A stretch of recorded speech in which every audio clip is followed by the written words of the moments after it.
Okay, I've got a question. What do a wreath-making business, a family bakery, and a nativity art show have in common? Well, somehow, believe it or not, they are all key plot points in 2024's Christmas Wreaths and Ribbons. And we'll unwrap it all on this episode of Do You Watch What I Watch? Sit down and watch, then have a talk with Jennifer and Josh.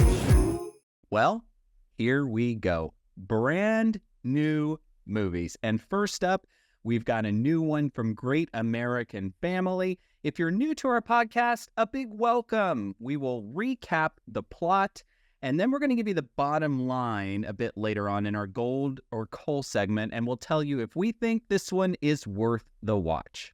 That's right. And you know, Josh, this is our third year of the podcast. And I realize every year we have started out the new movie season with a Casey Elliott film. We had Destined at Christmas. We had the sequel, Destined at Christmas 2. And now here we are with Christmas Wreaths and Ribbons. And it just feels right. It feels like I woke up feeling like a kid on Christmas morning. New movies. They're here. We're doing it.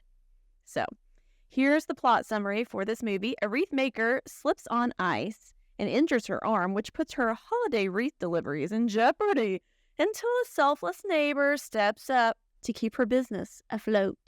Let's go. All right, so curtain up here, and it is winter in small town America. We immediately meet our female lead. Her name is Rebecca, and she is wrapping up a wreath order. She is busy because, of course, this is wreath season, and I guess she's the only wreath game in town. Now, her store is called, wait for it, Wreaths and Ribbons, which is a choice from a branding perspective, but I'm just going to let it lie. Now, Make sure that you know exactly what you're coming for. Exactly. You're going to come for wreaths, you're going to come for ribbons. That's it. That's the business model. There you go. Now we see our male lead, Jason, her neighbor, incidentally, and his cousin's big old pickup truck is blocking her driveway. It is clear he thinks she's cute, but it's also clear that she thinks he's annoying and doesn't really like Jason at all from go. Jason's family, it turns out, by the way, runs a bakery in town, and they are really having an aggressive conversation about pie orders in terms of getting set for the busy season. So we get those sorts of family dynamics early on. Now, the next morning, this is sort of the central plot point to this thing.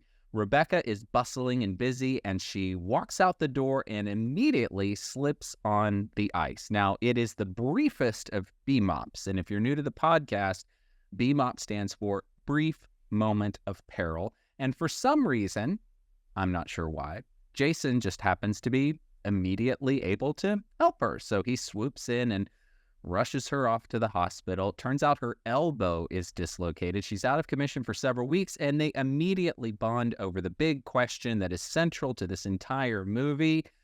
How will she survive the season with her business in jeopardy? She says, I make wreaths. And he says, and that keeps you busy? Which, to be honest, I've been wondering since we decided to watch this one, Jennifer.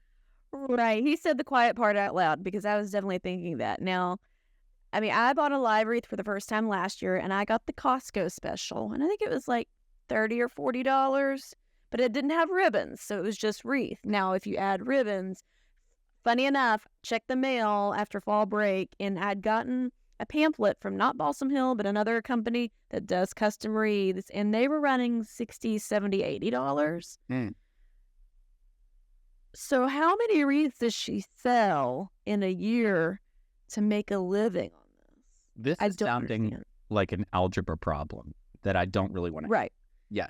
And it also kind of sounded like how much wood would a woodchuck chuck? I was saying that. How many wreaths would a wreath maker wreath if a wreath maker hadn't busted her elbow? Join us here. Yeah. Well, she said that, people order them year round. Yeah. Which, okay, maybe. But anyway, we'll see. Anyway, Jason drops her off at her front stoop a little bit later, and later, Rebecca happens to fumble over a jar of jam. So clearly, life with one arm is difficult here, and she unpacks her traumatic situation with her mom, who mentions that she is praying for her, which, after all, we're on Great American Family, and That's to be expected here. So We're keeping the Christ in Christmas over there. That's right. keeping the Now, Christ. I did not think her mom, the actress that played her mom, looked quite old enough to be playing her mom. Thank you. I agreed. I was like, is this a sister situation? No, it's supposed to be mom, which be a bit of a stretch here. Yeah. Cut to Jason's bakery. He's running late and he explains why to his family. Meantime, Rebecca's friend Angie gives her a hard time about Jason's friendliness/flirtiness and tries to help her make a few wreaths. She, however, is too busy as the manager at the department store in town for this to be a long-term fix, so they hop on Bobo LinkedIn and post a temporary gig. Angie takes her home a little bit later where they find that Jason has left a loaf of bread on the front stoop, and at first I thought this was a skosh lame, but then I realized carbs are in fact my love language, so I am here 1000% for this romantic gesture. We get a job interview montage. Lo and behold, no one is a fit. So let's pause here, Jennifer. What are you thinking as you're sort of watching these first 15, 20 minutes? I thought it was a cute premise. I liked how they kind of threw them together and they're these neighbors. I was questioning, I know that you need your elbows to make wreaths, but the reactions from her family, from his family, when they heard about, oh, that poor girl, like you would think she was on death's door and she's got her arm in a sling. Like, come on. I understand that it affects the business, but we're not on life support. We're going to be okay. Like, Yeah. Just recover. And if she Right. dislocated it, can't they pop it back in? One would think, but presumably there's PT to be had and all of this other stuff. So Oh, I didn't think about the PT. yeah, it's a whole thing, I Got guess. it. Anyway, we're at And what did you church. think? Where are you at with this movie so far? I thought that it started a little slow for me, to be honest. Like I was like, pick up the pace. Let's go here a little bit. Yeah. Yeah. And I'll put a pin in that thought for later. Stay tuned. Mhm. We're at church where Rebecca drops off this week's wreath. So I guess every week she makes a wreath for the pulpit. And she tells Pastor Kevin she'll be there for the big holiday market, which is the big fundraiser in town for the season. He says, don't worry, it'll all work out. So he offers her a little bit of Kirkland's, a little bit of day spring wisdom, if you will. Yeah. Rebecca's final interview that she had is a big bust, but who happens to walk in seconds later but Jason? She tells him all about her trouble finding help for the shop, and he sees an opportunity to hang out with her, so here we go. But his family is a little less than thrilled when they find out about his plan because he's going to be distracted and away from the bakery. He, however, doesn't really care what they think, and he shows up for his first day at the wreath shop. She walks him through making a wreath, and it's not immediately going well, and she is pretty skeptical about the prospects of this long term. Jason is back at the bakery a bit later, and there's a debate over peppermint cream pie and whether it should be on the holiday menu. Do you like a peppermint cream pie? I don't know that I've ever had one. Have you? Same here. It's I like peppermint flavored things Yeah. to eat, Yeah. but I don't know about a whole cream pie. Like the Chick-fil-A peppermint milkshake. yes, all day, every day. I want it, like, give me an IV drip just straight here, all sizzling, because I would love that. But a whole pie of it, I don't know. Yeah. I don't know. Anyway, he takes some of this pie over to Rebecca's shop. She seems unimpressed, however, because of the amount of work that she has to do. And she's also unimpressed with his shop sweeping skills. He's a little bit miffed at her reaction to him and decides, hey, we need a break here, so let's eat some pie. So instead of working when we're supposed to be really, really busy, we decide we're just going to taste test the competing pie recipes that may or may not wind up on the menu at the bakery. It's a little oddball. Right. This gal is looking a gift horse in the mouth and throwing pie in his face, basically. I mean, who cares if he's not sweeping properly? You are a one-winged dove for this season, okay? So take any help you can get. What are you doing? She was so rude and cold to him that I'm like, why is he chasing after this girl? Ain't no other single girls in this town. Come on. Apparently not. Yeah. Rebecca's friend Angie convinces her to ease up, thankfully, on being so particular about the details and actually accept some help, which is crucial to the plot here. So she pops next door to Jason's to admit her anxiety, only to find him wearing an elf apron, of course, and he suggests that she draw the wreaths that she wants him to build. Revolutionary. Here we go. So she does just That's that. a little strange because it's like it seems more free-form artistry to me, like a little hint of this, a pinch of that. Not I can draw out a whole scheme, but yet again, I've never made a wreath, so what do I know? Yeah. I wonder if they consulted with a real life wreath maker for this movie. Was there some Or I would florist assume no. All signs would point to no if I had to guess. Agreed. Anyway, We never really see the wreaths. we never do. We see No, like two. two of them the whole movie. I have two hanging up right here that I got a Hobby Lobby behind me on the YouTube video. Yeah. That you've seen all the wreaths now. I wish they would have done like a display at the end of like all of the wreaths. Oh, look at all that we've done. Nope. Not happening. Nope. Anyway, she draws a bunch of wreaths that she wants him to make and is suddenly more chipper when he shows up the next day. It's then that I have to wonder, okay, she can't build wreaths, but she can draw, and somehow she can also manage full makeup and hair in this difficult season of her life. Well, Maybe she was faking it. Because when she fell, it was like, ah, like very one note. So maybe she's like, you know what? I'm just kind of tired. I'm going to let somebody else help me out this season. and that actually would have been more interesting maybe than this movie. Hot take. Stay tuned. Yeah. We get a wreath shopkeeping montage, and Jason is killing it, and Rebecca is starting to swoon. So they chat a little bit about his career. He wants to start a restaurant, but he feels really trapped by his family expectations over at the bakery. Rebecca's friend again, Angie, she connects the dots about why Jason is hanging around her so much, and in time, Rebecca feels a little compelled to apologize to him for thinking he was not nice for so very long. They go to church to deliver another wreath, and Jason finally pins her down on her inability to ask for help. She has trust issues. She reveals that she used to be she wanted to be, I should say, an interior designer. Of course, here we go again. And it turns out, Of course, don't we all want to be an interior designer when we Don't grow we? up? One Don't we? and only dream. she turns out a colleague actually stole her big plans for a big tech company. Ouch, that seems rude. Did that ever, not saying you would have any intimate knowledge of such things, Jennifer, but, were you to have studied interior design, would that be offensive if a colleague stole your design? It would be offensive. It would be super offensive. Never happened to me. Not And if it hypothetically did happen, I hypothetically would have still been an interior designer. Like, if that was your passion, Girl, get some resilience. that stinks. Yeah, let's pull ourselves up by our bootstraps and keep going. I don't know. To pivot was a choice. And again, to pivot to a model of business where you make wreaths and ribbons all year, I just don't understand. I want to see the books, okay? Because the math ain't mathin' for me. But all right. Where are the literal receipts? Come on, let's go. Anyway, she wants to take him to dinner since he won't accept a paycheck from her. Instead, he takes her to the family bakery for bread, and they talk about his process for delivering recipes when, oopsie-doo, his folks show up, his family, and immediately give him a hard time about being on a date at the bakery. Ugh. So They were not feeling any of this. And honestly, I mean, it's just funny. I didn't realize how many times he gave her bread until we're doing this recap. He was shoving bread in her face the entire movie. I hope she was able to eat gluten because it's just a plenty. bread for days, a harvest, if you will, a bounty. They run into each other at church, and Angie aggressively sets them up for a hot date at the church's nativity art show, which is as exciting and as romantic as you might think.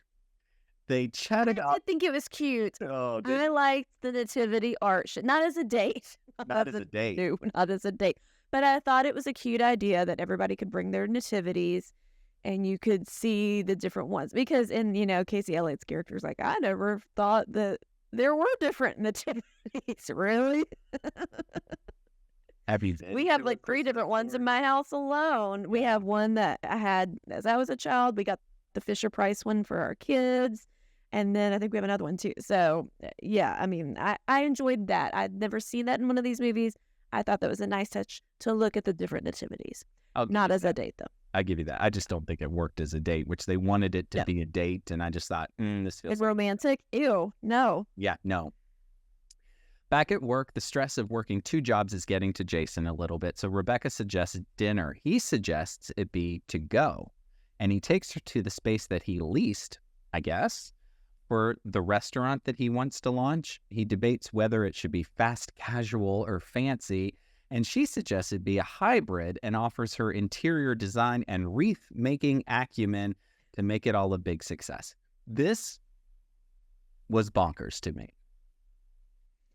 He's already at least he had the keys, so yeah, I guess so. Like, and you don't know even what kind of restaurant you want to do. Yeah, no. Seems like that should be like a notes app kind of entry before we pay money to lease a space to at least get some kind of vision. Like, I understand. I don't know if I want to serve this kind of food or no. I don't even understand that. I understand this entree or this entree, but you need to have a vision. Clear vision. Yeah, and People. He did not. The business models. We need to take a class, go to college, take a Someone here needs an MBA. I mean, he's an accountant by training, we learned, but clearly makes some questionable financial decisions, is my judgment. Yeah. Anyway, she goes shopping. And what's she going to do? Just put wreaths everywhere? Wreaths are going to soak up every odor in the place. Or the pine from the wreaths are going to taint overpower. Taste. Exactly. Yeah.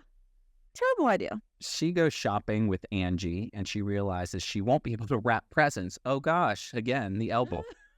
So here comes Jason, yet again, swooping in to help. Their hands happen to touch while wrapping.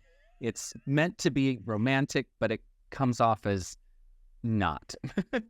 Yeah, no, there was no romance here. Rut-row. Now there's a leak at the bakery, so Jason swoops over to help. It's very chaotic there. They need to make pumpkin loaves, and they're giving him the business because he spends a lot of time at the wreath shop. Now, he admits that she's difficult and she's very particular, which she happens to overhear since she sauntered by to drop off some information from the pastor about the upcoming holiday market. And folks, this is officially the Oopsie Doodle. And if you are brand new to our podcast, the Oopsie Doodle is the moment about 1 hour and 42 minutes into these where we get something that's going to throw the entire possibility of the relationship into jeopardy. So this sets up the last bit of conflict that we need to resolve before this thing's over. And this thing resolves in the most benign of ways. No muss, no fuss, no excitement. No. Rebecca's parents arrive. They step in to help. And suddenly she's all like, okay, I don't need you, Jason. Bye. And he's all like really confused about it. Cut to the holiday market. It's busy. Rebecca and Jason are super distracted by their budding love. They finally talk about what happened with their communication gaffe, and they clear the air, but they don't make up fully just yet. They're still sad. So Jason is sad at work. Mom notices, and they have a heart-to-heart. He tells her he wants to do something on his own, and she's incredibly supportive, which is kind of surprising since the whole premise of this is that he didn't feel like they were supportive about his dreams. I guess he hadn't really given that a actual thought. Like, he didn't really think about whether or not, right, how he's going to serve the food and what kind of restaurant he's going to have. Yeah. Anyway, with his newfound confidence from his mom, he embarks on a grand gesture to wrap a present for Rebecca. Angie talks some sense into Rebecca at the shop a little bit later. Rebecca's family is opening presents. Turns out Jason got her a nativity, which is a wink and a nod to their hot date that we had about 20 minutes earlier. She immediately runs next door. He is not there. Problem. Anyway, she finds him at the bakery, grabbing some extra rolls fresh from the oven. They say a few sweet things to each other, and they kiss. Finally, the end. It's time for Gold or Coal. Okay, it is time for our Gold or Coal segment where we're each going to bring 3 gifts to the pod. We're holiday decor themed this time, so if there's more gold, it's a Balsam Hill beauty. And if there's more coal, it's a bottom rack dollar store disaster. Josh, I'm coming to you first. Well, I have to give gold. I really liked Casey Elliott in this movie. It's no secret he is one of our favorite actors on this podcast because I think he just does this relatable guy next door thing really well. And it comes off nicely. This is the perfect genre for him, and I like everything that I see him in. He's believable in this role, and I thought that he really elevated the content here. More on that in a sec. I will give some gold to Casey Elliott's character. What was his name? Jason? Jason. I thought Jason was a great example of someone who, yes, he's pursuing a relationship with this woman, but he's also trying to be a good neighbor, trying to exhibit the Christian values that, I mean, Josh and I are Christian. We met at church, so that we, try to exhibit to others as well. And I think that was very kind. I think he exhibited grace and patience with this woman who was insufferable. And I think that's a really good example. And we don't always see that. A lot of times I feel like the female lead is more of the soft-spoken one or the softer person. It was kind of a role reversal this time, that he was a little more kind of taking her lead while pursuing her and trying to be helpful too. So did that make sense? It made perfect sense. I think that's a really good observation. I hadn't thought about that, but you're right. I agree with that. My next gift is going to be Cole. This movie is just a snooze fest. It is not really fun to watch. Unfortunately, the plot just doesn't really move for me. The scripting was off. I didn't really care for that aspect. It was a snoozer for me. Yeah, I fell asleep twice trying to watch it, which is not great. I will give Cole besides Casey Elliott, all these other actors, you get more expression and range from a Gumby figurine, like just like an action figure. Actually, Gumby has more because Gumby can bend. I mean, these people were reading the lines like this. You want to open a restaurant, but what about our bakery? It was awful. It was dreadful. Don't know where they got these people. I'm sorry. I'm sure they're lovely people. The acting wasn't there for me. Yeah. Cole. My final gift is going to be Cole. The female lead here, she's been in a lot of these, Kristin Wollett. This character is not rootable for me. Like, I couldn't care less about her business or her budding relationship. They didn't do enough early on to make her endearing as a female lead. We needed a backstory. We needed something where she had overcome some sort of big trauma or something where we wanted to root for her to change and to find love. And it just missed that. And I just couldn't really root for her throughout. Well, don't you remember, Josh? She had that guy in college, like early in her career, take her design idea. Woe is me, and now she's got a bum elbow. My gosh, hasn't she been through enough? What more does she need? Yeah, no, did not work. Yeah. I will say for my final gift, there was no payoff. So they're trying to meet the deadline. They're trying to get all these wreaths out the door, and then it's just kind of like oh yeah, we did great. We got the wreaths done. Like, it'd almost be more fun if there was like some zany music and da da da da da da, and they're wreathing, they're ribboning, and then you see like a ticker almost, or like the boxes are stacking up and they're going out the door. Like, there was no urgency, I guess. It was just kind of just this. They tried to do that with this charity thing that the holiday market at the church raised money to help families in need, which, okay, but it felt sort of half-hearted. It's great. Yeah, that wasn't fully fleshed out at all. Yeah, I like the idea of it, but that was like a C plot that we didn't really get to. None of it really worked for me. Yeah, so bottom line here, 2 pieces of gold for Cole. We're going to call it a bottom rack dollar store disaster. I think I knew about 15 or 20 minutes in, Jennifer, that this just was not working for me. What about you? Same. I kept hoping it would get better, and it just never really did. It never got off the ground, which is a bummer because, like I said, I was very excited. This is the first new one of the year. I had my little blankie. I was ready. I was in the zone, and it just never got off the ground there. So onward. And that, friends, is another episode of Do You Watch What I Watch? Special thanks to our good friend Nick Schwartz for our theme song, which, by the way, Jennifer, congratulations to Nick for winning a big dub award recently. Now he's an award-winning musical artist. Like, I'm totally impressed and totally humbled.